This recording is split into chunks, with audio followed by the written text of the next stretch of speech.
Hi, maayong adlaw sa tanan. And nianapod ko aron ipadayon og share ang pulong sa Ginoo. Sumana man ta sa lesson 1, padayon na pud ta sa lesson 2. Ang ato ang topic sa lesson 2 is nganong kinahanglan man nga magtuon ta sa Biblia, no? So mga igsuon, kinahanglan tang masayod nga ang pagtuon sa pulong sa Dios kinahanglanon aron sa atong pakanon ang atong kalag, no? Atong ginapakaon ang atong lawas, physical sa mga pagkaon at adlaw-adlaw, so gipaningkamutan nato nga mabusog ta, masatisfy ta, pero atong hibaluan nga ang atong kalag, no, nanginahanglan pud ig pagkaon nga mao ang pulong sa Dios, no? Ato sang busgon ang atong kalag kanunay sa pulong sa Dios. Ingon diha ang Mateo 4:4 nga dili mabuhi ang tao sa pan lamang kundi sa matag pulong usab nga isulti sa Dios. Mao na nga atong pakanon ang atong kalag adlaw-adlaw pinaagi sa pagpamati sa pulong sa Dios.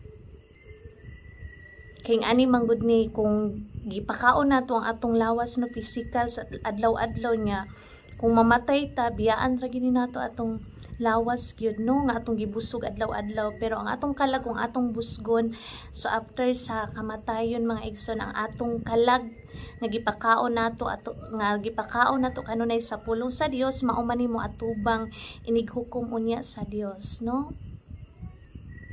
So mao na to, no, ang unang butang ano magtuog Biblia aron pagpakaon sa atong kalag. Ang ikaduha nga rason nga nung kinahanglan nga magtuon ta og Bible is aron masayod ta sa kamatuoran, no? Diri sa kalibutan kay kita mga mag-eskwela kita, no, lain-lain nga libro atong tun-an, no, about science, daghan pa na mga history, pero pinasahi og espesyal gid ni ang Biblia mga igsoon nga atong tun-an nga daghang mga tawo sa kalibutan nga ang ilang kahibalo ug kaalam kutob ra gyud aning kalibutanan, no, wala nila mahibaloi ang kamatuoran gyud, no, kabahin sa kinaiyahan sa Dios mga igsoon. Mo na nga kinahanglan ta magtaon og Biblia kay kining Bible is mao ni ang pinaka-espesyal nga libro, no, para nako sa tibok kalibutan. Mo ni siya ang pinaka-espesyal, walay makalabaw sa kaalam ug kahibalo nga imong makatunan kung magtuon ta sa Biblia. Ingon diha ang unang Korinto 2:10, apan gipadayag sa Dios ang iyang mga tinago, pinaagi siyang espiritu, no, nga gipadayag sa Dios kanato ang iyang pagkasiya mga igsuon.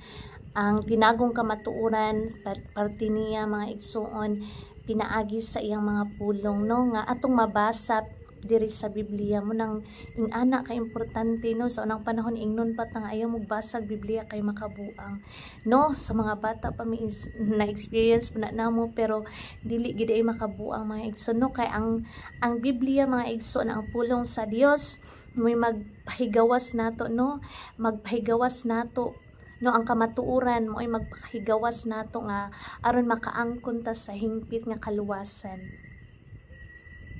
Ingon pa diha sa Juan 17:17 nga nag-ingon sa Jesus iyang amahan nga himua gayud siya nga imuhang mga katawuhan pinaagi sa kamaturan ang imong pulong kamatuoran. So mao tong ikaduha mga igsoon aron makatun ta, aron mahibalo ta sa kamatuoran. So ang ikatulo aron tubagon sa Dios ang atong mga pag-ampo. So ganahan gid ta, no, nga dili makawang atong mga pag-ampo kay kuan gid ay tubagon gid sa Dios.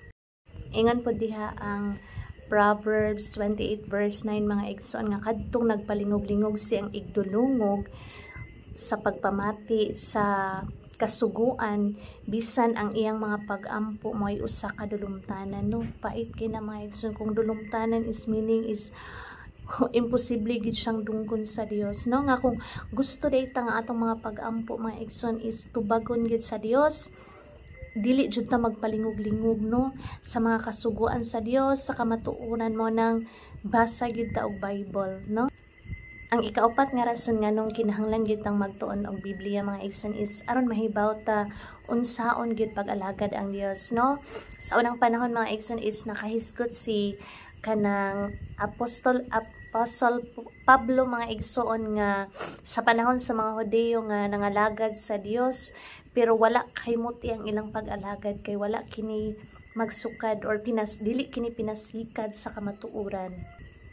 Ingon po diha si Pablo mga igsoon sa Roma 10:2 nga kaysa ug saksi ako nga mainiton kay ang ilang pag-alagad ngadto sa Dios, apan ang maong pag-alagad wala magsukad sa matuod nga kahibalo, no? Nga kawang lamang mga igsoon ang pag-alagad sa Dios kung dili gyud pinasikad sa kamatuoran. So aron makakaton ta pagtuon sa Biblia, unang butang atong buhaton mga igsoon is kuha ang imong Biblia o magbasa ka ikawng usa, no?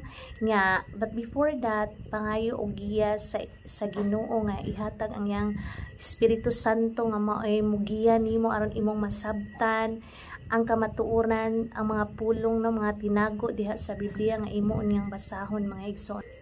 Ingon dito sa buhat 17:11 nga mahinangpon sila nga namati sa pulong sa Dios, nagtuon sila matag adlaw sa kasulatan aron pagtino kung tinuod bagayon ang gisulti ni Pablo, no? Sa panahon na ni Pablo mga igsoon, no, nga ang mga taga Berea mga igsoon is kuan gid kay sila kanang interesado kay sila, no, nga kung mo share si Pablo sa pulong sa Ginoo is naa gyud na sila nagsubay kung tinuod bagyod, naa bagyod diha sa kasulatan, naa bagyod diha sa balaod nga ilang gitamdan sa una ang gipanulti ni Pablo mga igsoon. Ang ikaduhang butang mga igsoon is mas nindot nga maminaw tano sa mga lagad sa Ginoo, no, nga gitudlo sa nga gipili sa Dios aron pag-share sa pulong sa Ginoo mga igsoon, no. Kay ingon man gud diha ang Efeso 4:11 hangtod sa 13 mga igsoon nga ang iyang mga gasa mao nga ang uban gihimo niyang mga apostoles, ang uban mga propeta, ang uban mga pastor, ang uban mga ebanghelista, ang uban mga magtutudlo, no. Nya gihimo niya kini aron pag-andam sa katawhan sa Dios, aron motubo ang lawas ni Kristo ug mohingkod kita diha kaniyan. Mao na nga kinahanglan gid mga igsoon nga maminaw ta sa mga tudlo, no, mo share sa pulong sa Dios mga igsoon. Ato silang irespeto, nakato silang tagaagpagtagad, no, kay kanang tanan kay is gihimo na nila tungod og alang sa Dios aron ma-share gyud unsa ang kamatuoran mga igsoon. Nga bulahan ka nga nanalinghog, no, ang imong igdulungog is imong giablihan alang sa pulong sa Dios. So as a recap mga igsoon, unsa ganito ang mga nganong magtuon tag Biblia. Una, aron pagpakaon sa atong kalag, no, nya ang ikaduha aron masayod ta sa kamatuoran, ang ikatulo aron ang atong mga pag-ampo tubagon sa Dios ug dili mahimong dulumtanan, ang ikaupat mga igsoon aron masayod ta unsaon gid ay ang matuod nga pag-alagad sa Dios, kanang pag-alagad nga gikahimutan sa Dios mga igsoon aron dili makawang ang tanan natong mga paghagok kay nagtuon niya tag kanang mauna nahimaya na ang Dios sa atong pang-alagad pero dili day mga igsoon. Muna nga kumubas aron masayod ta, so ang unang butang is aron makasugod na ta og katon sa atong Biblia. Unang butang is magtuon ka sa imong Biblia ug mangayo sa kagiya sa Espiritu Santo aron iyang ablihan ang imong hunahuna og kasing-kasing nga makasabot ka bisan sa mga pinakatinagong butang, no, ipadayag sa Dios diha kanimo. Ang ikaduha is maminaw ka sa mga alagad sa Dios nga gigamit sa Dios aron mo paambit, no, sa pulong sa Dios. Salamat kay mga igsoon sa panahon nga inyong gigahin. God bless ninyo hangtod na pod sa ato ang lesson 3 mga igsoon, and I hope nga padayon gihapon mo ma-curious gid mo ba, ma-excited mo unsa na sad ang sunod natong kat-unan, no. Nya mao nang karon sugdi na ninyo mga igsoon, ayon na nagtipig ang inyong mga Bible mga igsoon, sugdi na ninyo og ukab aron inyo nang maila-ila sa hingpit unsa gid ni kagamhanan, no, ang atong Dios mga igsoon. God bless everyone and thank you so much.